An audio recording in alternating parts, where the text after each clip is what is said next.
Matthew Campbell says the sin of racism forces him to always be on guard. Every time I go to the park, it's hard, like, knowing you might not come home that night, so. Matthew and his mom, Althea, are trying to stamp out the evil with the help of their church, St. Clare, fellow parishioners, and the community.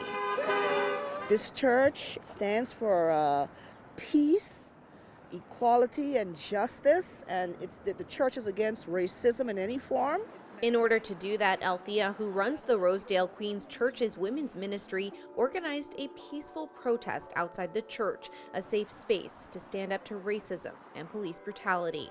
The protest was originally supposed to be silent, but there were moments of chanting. I want to be able to, as I grow up or as I have kids of my own, I'm able to tell them how I fought and how my friends fought for equality when equality wasn't a thing that was always present. And the protesters have a strong message: just listen. I've never experienced racism until I come to the United States. I've never seen violence like that. I've never seen violence. And it hurts the heart to see, the destruction of another human being.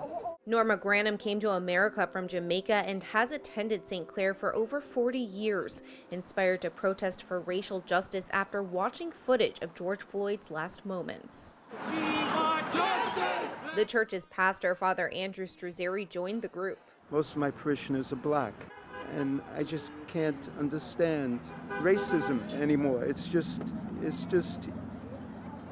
illogical. It doesn't make sense. So it's important that I be here with my parishioners.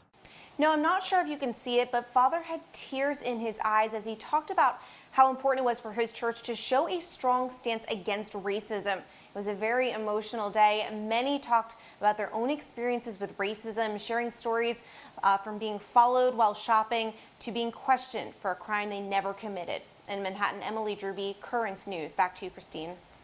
Emily, were they saying anything about police officers? Well, Althea said she knows a lot of really good cops. She actually has a bunch in her family. She said it's important that the cops in their communities know they're appreciated, but that they do need more accountability.